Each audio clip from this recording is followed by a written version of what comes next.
नमस्कार। मैं Pankaj Shukla Malay academy से। और कैसे हैं? आशा है अच्छे होंगे, स्वस्थ होंगे और प्रसन्न होंगे। आप लोगों के लिए आज से मैं यूपीएसआई के लिए हिंदी के क्लासेज प्रारंभ कर रहा हूं। सिलेबस की चर्चा मैं पहले कर चुका हूं और उसी के अनुसार सप्ताह में 5 दिन सोमवार से शुक्रवार तक सुबह 9 बजे आपको मेरे क्लासेज यूट्यूब पर उपलब्ध होंगे। सैटरडे संडे को क्लास नहीं आएगी क्योंकि जो पढ़ा है उसका रिवीजन करना भी आवश्यक है। आपको सप्ताह में 5 दिन सोमवार से शुक्रवार तक मेरी क्लासेज मिलेंगी, फिर सोमवार से फिर मिलना प्रारंभ हो जाएंगे। अगर चाहिए तो मेरा चैनल सब्सक्राइब कर लीजिए, जिससे आपको समय से क्लास मिलते हैं। अब आते हैं अपने टॉपिक पर। सिलेबस में पहला टॉपिक था हिंदी और अन्य भारतीय आर्य भाषाएं। तो आज मैं आपको भाषा तथा भारतीय भाषाओं के बारे में बताऊंगा। देखो, भाषा शब्द जो है वो संस्कृत के भाष धातु से निष्पन्न है।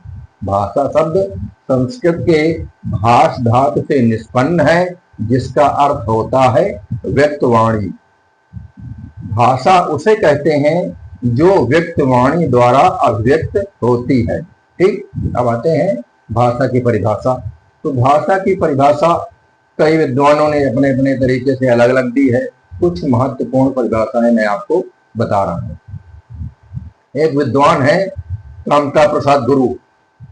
उन्होंने परिभाषा दी है कि भाषा वह साधन है जिसके द्वारा मनुष्य अपने विचार दूसरों पर प्रकट कर सकता है और दूसरों के विचार आप स्पष्टतया समझ सकते हैं। ठीक, एक विद्वान है बाबूराम सक्सेना। उन्होंने परिभाषा दी कि जिन ध्वनि चिन्हों द्वारा मनुष्य परस्पर विचार विनिमय करता है उन्हें समस्त रूप से भाषा कहा जाता है। ठीक, तीसरे विद्वान एक हैं सुकुमार सेन। उन्होंने छोटी और महत्वपूर्ण परिभाषा दी है। अर्थवान कंठोद्गीर्ण ध्वनि समष्टि ही भाषा है। अर्थात जिसका अर्थ निकले और जो कंठ से उद्गीर्ण है वही ध्वनि जो है भाषा कही जाती है। अब आते हैं, हमको बताते हैं भाषा की विशेषता। तो आपसे एग्जाम में पूछा जा सकता है कि इनमें से कौन सी भाषा की विशेषता है या इनमें कौन सी भाषा की विशेषता नहीं है। ठीक, तो भाषा की जो पहली विशेषता है कि भाषा सामाजिक संपत्ति है। ठीक, भाषा सामाजिक संपत्ति है। दूसरी विशेषता है भाषा सतत प्रवाहमान एवं नैसर्गिक होती। ठीक, तीसरी विशेषता है कि भाषा अर्जित संपत्ति है। चौथी विशेषता है भाषा परिवर्तनशील है। पांचवी विशेषता है भाषा भाव संप्रेषण का माध्यम है। छठवीं विशेषता है भाषा अनुकरण से सीखी जाती है। सातवीं विशेषता है भाषा जटिलता से सरलता और संयोगात्मकता से वियोगात्मकता की ओर उन्मुख होती है। ठीक, और आठवीं विशेषता है कि भाषा परंपरागत वस्तु है। और नौवीं विशेषता है कि प्रत्येक भाषा की संरचना पृथक होती है। ये भाषा की विशेषताएं हैं, आपसे पेपर में पूछी जा सकती है। ठीक, देखिए, भाषा विकास का जो क्रम है वो है आंगिक, वाचिक, लिखित और यांत्रिक। पहले आंगिक, फिर वाचिक या मौखिक, फिर इसके बाद लिखित और उसके बाद फिर यांत्रिक। ये भाषा विकास का क्रम है। ठीक, अब आते हैं भाषा के रूप। तो भाषा के कई रूप होते हैं। जैसे देखो, पहली है मानक या परिनिष्ठित भाषा। दूसरी है अपभाषा, अपभ्रष्ट भाषा या अमानक भाषा। तीसरी है विभाषा, उपभाषा या प्रांतीय बोली। ठीक, और चौथी है व्यक्ति बोली। पांचवी है विशिष्ट भाषा। छठवां रूप है कूट भाषा। सातवां रूप है कृत्रिम भाषा और आठवां रूप है राष्ट्रभाषा। ये भाषा के रूप। ठीक, अब आते हैं हम विश्व की भाषाओं का वर्गीकरण। तो देखो, विश्व की भाषाओं का वर्गीकरण दो रूपों में या दो प्रकार से किया गया। देखो, विश्व में जो भाषाओं की संख्या है ना, कुछ विद्वानों ने माना कि विश्व में 2796 भाषाएं, ठीक, और कुछ विद्वानों ने माना कि विश्व में 3000 भाषाएं। और भाषा का जो वर्गीकरण है दो रूपों में किया गया, एक आकृति मूलक और एक पारिवारिक। ठीक, एक आकृति मूलक और एक पारिवारिक। तो हम आज पारिवारिक वर्गीकरण के बारे में बात करेंगे। देखो, कुछ विद्वानों ने माना कि विश्व में 13 भाषा परिवार। कुछ विद्वानों ने माना कि विश्व में 13 भाषा परिवार हैं, और कुछ विद्वानों ने माना कि विश्व में 100 भाषा परिवार है। लेकिन सर्वसम्मत से मान लिया गया है कि विश्व में 4 भौगोलिक क्षेत्रों में 18 भाषा परिवार। ठीक, 4 भौगोलिक क्षेत्रों में 18 भाषा परिवारों को मान्यता दी गई है। देखो, भाषा परिवार 18, और इन 18 भाषा परिवार में जो हमारे भारतवर्ष में विकसित हुए जो है परिवार, वो हैं, एक तो है भारोपीय परिवार और दूसरा है द्राविड़ परिवार, जिसका हमारे भारतवर्ष से संबंध है। बाकी हमको लेना देना नहीं है। भाषा परिवार 18, उनमें से 18 में 2 भाषा परिवार, एक भारोपीय अर्थात भारत यूरोपीय परिवार और दूसरा द्राविड़ परिवार। ठीक, अब आते हैं भाषा परिवार 18 में एक परिवार भारोपीय परिवार, और भारोपीय परिवार की भी 10 शाखाएं। भारोपीय परिवार की 10 शाखाएं हैं। उनमें से एक शाखा है भारत ईरानी आर्य। ठीक, उनमें से एक शाखा है भारत ईरानी आर्य शाखा, और भारत ईरानी आर्य जो है इसकी भी 3 शाखाएं हैं, ईरानी, दरद और भारतीय आर्य भाषा। समझ गए ना? पूरे विश्व में भाषा परिवार 18 में से एक भाषा परिवार भारत ईरानी आर्य अर्थात भारोपीय परिवार, 18 भाषा परिवारों में एक परिवार भारोपीय परिवार अर्थात भारत यूरोपीय परिवार, और इसकी 10 शाखाएं। इनमें से एक परिवार भारत ईरानी आर्य परिवार, और भारत ईरानी जो आर्य परिवार है इसकी 3 शाखाएं, ईरानी, दरद और भारतीय आर्य भाषाएं। तो आज हम भारतीय आर्य भाषाओं के बारे में चर्चा करेंगे। तो पहले प्राचीन भारतीय आर्य भाषा। प्राचीन भारतीय आर्य भाषा है जो, इसका काल है 2000 ईस्वी पूर्व से और 500 ईस्वी पूर्व तक। ठीक, इसके बाद आती है मध्यकालीन भारतीय आर्य भाषा। इसका काल है 500 ईस्वी पूर्व से और 1000 ईस्वी तक। ठीक, और इसके बाद आती है हमारी आधुनिक भारतीय आर्य भाषा 1000 ईस्वी से अब तक। देखिए, जो प्राचीन भारतीय आर्य भाषा है उसका काल है 2000 ईस्वी पूर्व से और 500 ईस्वी पूर्व तक। कहीं कहीं 2000 की जगह आपको 1500 भी लिखा मिल जाएगा। तो इसमें 2 भाषाएं थी। पहली थी वैदिक संस्कृत। वैदिक संस्कृत का जो काल है 2000 ईस्वी पूर्व से और 800 ईस्वी पूर्व तक। ठीक है, वैदिक संस्कृत का काल 2000 ईस्वी पूर्व से और 800 ईस्वी पूर्व तक। इसके बाद आती है लौकिक संस्कृत। तो लौकिक संस्कृत का जो काल है 800 ईस्वी पूर्व से और 500 ईस्वी पूर्व तक माना जाता।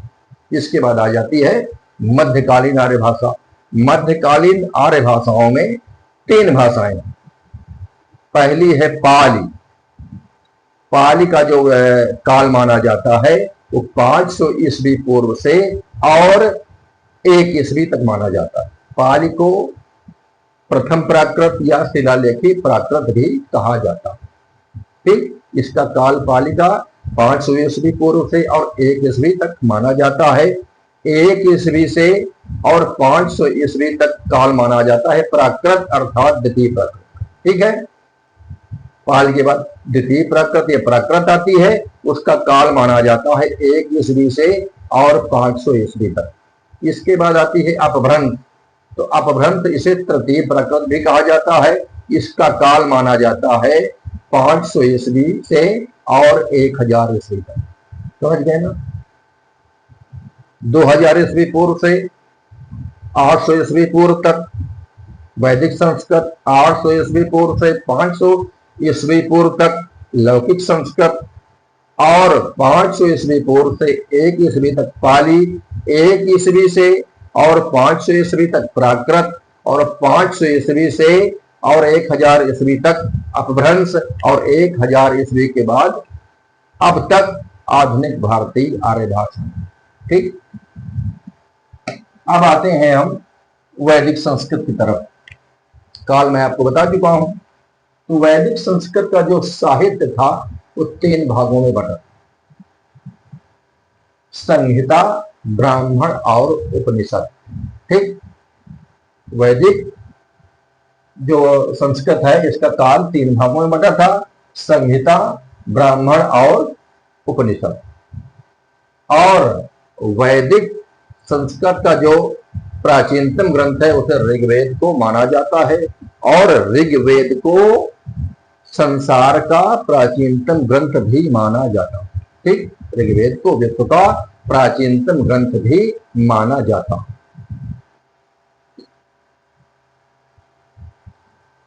अब आते हैं ध्वनि। तो ऋग्वेद में जो ध्वनियों की संख्या थी वो थी 52।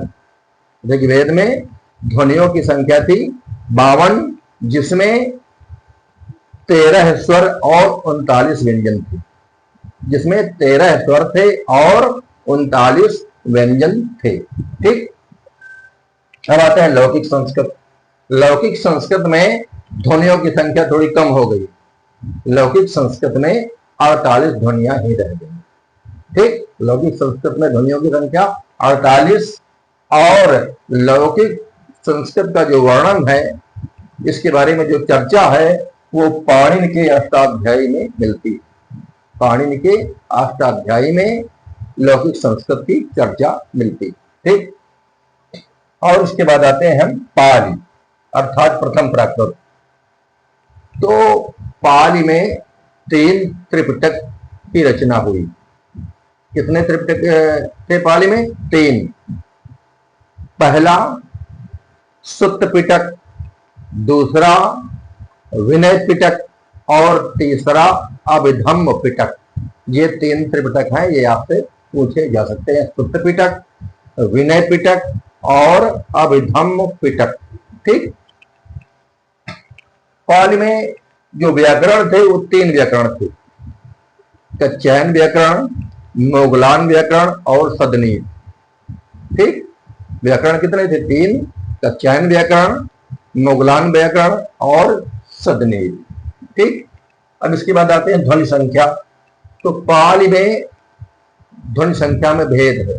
कच्छायन के अनुसार 41 ध्वनियां और मोगलान के अनुसार 43 ध्वनियां हैं। कच्छायन के अनुसार 8 स्वर और 33 व्यंजन है, और मोगलान के अनुसार 10 स्वर और 33 व्यंजन माने जाते हैं। ठीक, अब आते हैं, देखिए, पाली को भारत की प्रथम देश भाषा कहा जाता है। बहुत इंपॉर्टेंट है, पाली को भारत की प्रथम देश भाषा कहा जाता है। और भगवान बुद्ध ने पाली में ही उपदेश दिया, और पाली का जो मुख्य संबंध है वो बौद्ध साहित्य से है। पाली का जो मुख्य संबंध किससे है? बौद्ध साहित्य से है। बौद्ध साहित्य जो है वो पाली भाषा में ही है। ठीक, अब आते हैं प्राकृत अर्थात द्वितीय प्राकृत। तो जो द्वितीय प्राकृत थी, इसके व्याकरण के लिखने वाले थे वररुचि। कौन थे? वररुचि। इसके व्याकरण का नाम है वररुचि। और प्राकृत के 5 भेद थे। प्राकृत के 5 भेद थे। एक सारसेनी प्राकृत, दूसरा पैसाची प्राकृत, तीसरा महाराष्ट्री प्राकृत, चौथा मागधी प्राकृत और पांचवा अर्ध मागधी प्राकृत। ये प्राकृत के भाग, ठीक। और एक विद्वान थे हेमचंद्र, इनको प्राकृत का पाणिनि कहा जाता है। ये इंपॉर्टेंट है, आगे पूछा जा सकता है। हेमचंद्र को प्राकृत का पाणिनि कहा जाता है, ठीक। अब आते हैं हम अपभ्रंश। तो अपभ्रंश जो है, इसका अर्थ होता है गिरा हुआ या भ्रष्ट। इसके कई नाम है अपभ्रंश, अवहट, अवहंस, देसी भाषा, इसके कई नाम, ठीक है। और जो अपभ्रंश भाषा है, यह मध्यकालीन भाषा और आधुनिक भारतीय आर्य भाषा के बीच की कड़ी। ये मध्यकालीन भारतीय आर्य भाषा और आधुनिक भारतीय आर्य भाषाओं के बीच की कड़ी है, इसलिए विद्वान इसे संधिकालीन भाषा भी कहते हैं। अपभ्रंश से ही आधुनिक भारतीय आर्य भाषाओं का विकास हुआ, ठीक है। अपभ्रंश से ही भारतीय, जो आधुनिक भारतीय आर्य भाषाएं हैं, इनका विकास हुआ। देखिए, अपभ्रंश का जो प्रामाणिक प्रयोग है वो पतंजलि के महाभाष्य में मिलता है, और महाभाष्यकार पतंजलि ने इसे अपशब्द की संज्ञा दी। किसकी संज्ञा दी है? अपशब्द की संज्ञा दी, ठीक। और जो अपभ्रंश का प्राचीनतम उदाहरण है वो भरत मुनि के नाट्य शास्त्र में मिलता है। किसमें मिलता है? भरत मुनि के नाट्य शास्त्र में मिलता है, जिसमें उन्होंने इसको विभ्रष्ट भाषा कहा। क्या कहा है? विभ्रष्ट भाषा कहा, ठीक। आचार्य रामचंद्र शुक्ल ने अपने इतिहास में लिखा है कि अपभ्रंश नाम पहले पहल वल्लभी के राजा धारसेन द्वितीय के शिलालेख में मिलता है, जिन्होंने अपने पिता गुहसेन को संस्कृत, प्राकृत और अपभ्रंश का कवि कहा, ठीक। अब आते हैं हम कि ध्वनि संख्या। अपभ्रंश में ध्वनियों की संख्या जो थी 30 व्यंजन और 10 स्वर, ठीक। 10 स्वर और 30 व्यंजन अपभ्रंश में थे। और अपभ्रंश का प्रथम कवि स्वयंभू को माना जाता है। अपभ्रंश का प्रथम कवि स्वयंभू को माना जाता है, और स्वयंभू को अपभ्रंश का वाल्मीकि और व्यास भी कहा जाता है, ठीक। आपकी परीक्षा में आ सकता है कि अपभ्रंश का वाल्मीकि किसे कहा जाता है, किसे कहा जा सकता है? तो अपभ्रंश का वाल्मीकि और व्यास स्वयंभू को कहा जाता है, और स्वयंभू अपभ्रंश के प्रथम कवि भी थे। एक विद्वान किशोरीदास वाजपेयी, उन्होंने अपभ्रंश भाषा को राणा भाषा कहा। राणा भाषा कहा मतलब अपभ्रंश में ऋणा ध्वनि की अधिकता है, इसलिए उन्होंने इसको राणा भाषा भी कहा, ठीक। अब आते हैं अपभ्रंश के बारे में चर्चा कर लेते हैं कि किस अपभ्रंश से किन भाषाओं का विकास हुआ। सौरसेनी अपभ्रंश, सौरसेनी अपभ्रंश से पश्चिमी हिंदी का विकास हुआ। पश्चिमी हिंदी में आती है राजस्थानी हिंदी, कौरवी, ब्रजभाषा, बुंदेली, कन्नौजी, ये सब जो है पश्चिमी हिंदी के अंतर्गत आती हैं, और इनका विकास सौरसेनी अपभ्रंश से हुआ, ठीक। अब आते हैं मागधी अपभ्रंश। तो मागधी अपभ्रंश से बिहारी, बंगला, उड़िया, असमी आदि भाषाओं का विकास हुआ। मागधी अपभ्रंश से बिहारी, बंगला, उड़िया और असमी इन भाषाओं का विकास हुआ। मैथिली, मगही, भोजपुरी, इन सब का विकास मागधी अपभ्रंश से ही हुआ, ठीक। अब आते हैं अर्धमागधी अपभ्रंश। अर्धमागधी अपभ्रंश से पूर्वी हिंदी का विकास हुआ। अवधी, बघेली, छत्तीसगढ़ी, ये जो हिंदी है, इनका विकास अर्धमागधी अपभ्रंश से ही हुआ, ठीक। अब आते हैं ब्राचड़ अभ्रंश। ब्राचड़ अभ्रंश से सिंधी भाषा का विकास हुआ। ठीक, ब्राचड़ अभ्रंश से सिंधी भाषा का विकास हुआ। महाराष्ट्रीय अभ्रंश से मराठी भाषा का विकास हुआ। कैकय अभ्रंश से लहंदा का विकास हुआ। कहीं कहीं पैसाची अभ्रंश भी लिखा होता। ठीक, टक अभ्रंश से पंजाबी भाषा का विकास हुआ। ठीक है, अब आते हैं हम आधुनिक भारतीय आर्य भाषाएं। सिंधी, देखो सिंध जो है इसका संबंध संस्कृत के सिंधु से है और सिंधु नदी के आसपास के क्षेत्र में बोली जाने वाली भाषा को सिंधी कहा जाता है। सिंधी की जो अपनी लिपि है वो लंडा है, लेकिन यह फारसी और गुरमुखी लिपि में लिखी जाती है। आपके एग्जाम में आ सकता है कि किस भाषा की कौन सी लिपि है। ठीक है, इसे बता रहा हूं कि सिंधी की अपनी लिपि लंडा है, किंतु यह है फारसी और गुरमुखी लिपि में लिखी जाती है। अब आते हैं लहंदा। लहंदा का अर्थ होता है पश्चिमी, तो लहंदा की भी अपनी लिपि लंडा है। ठीक, लहंदा की भी अपनी लिपि लंडा ही है। इसके बाद आते हैं पंजाबी। पंजाबी का संबंध पंजाब से है, अर्थात 5 नदियों का देश। तो पंजाबी की अपनी लिपि लंडा थी, लेकिन गुरु अंगद ने उसमें सुधार करके गुरुमुखी लिपि बनाई। गुरु अंगद ने सुधार करके कौन सी लिपि बनाई? गुरुमुखी लिपि बनाई।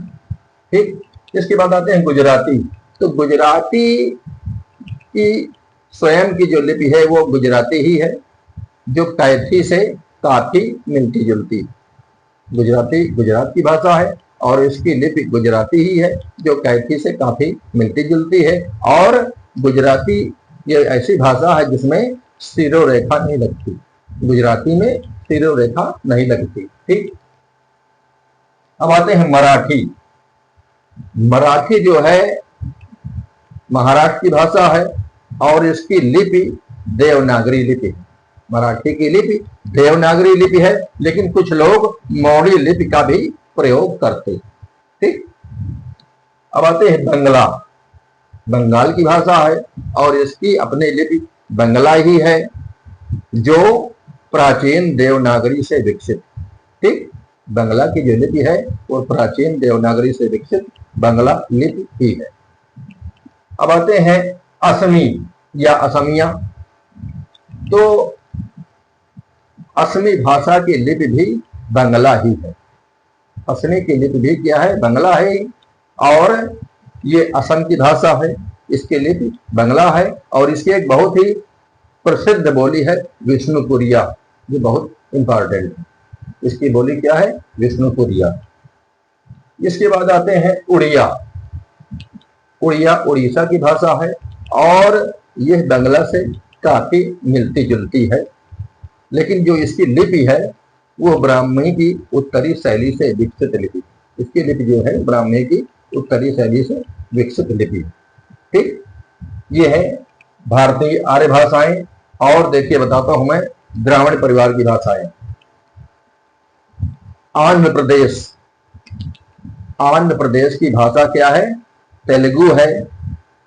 तमिलनाडु की भाषा मलयालम है, तमिलनाडु की भाषा तमिल है और केरल की भाषा मलयालम है और कर्नाटक की भाषा कन्नड़ है। ये जो भाषाएं हैं ये द्राविड़ परिवार की भाषाएं। ठीक, आज इतना ही पढ़ाऊंगा। कल हिंदी के बारे में, हिंदी की व्युत्पत्ति, उसका विस्तार, उसके क्षेत्र, इसके बारे में पढ़ाऊंगा। आज पढ़ाऊंगा तो वीडियो बहुत बड़ा हो जाएगा और ज्यादा पढ़ाने से फिर आपको समझ में नहीं आएगा। ठीक, कल तक के लिए आपसे नमस्कार।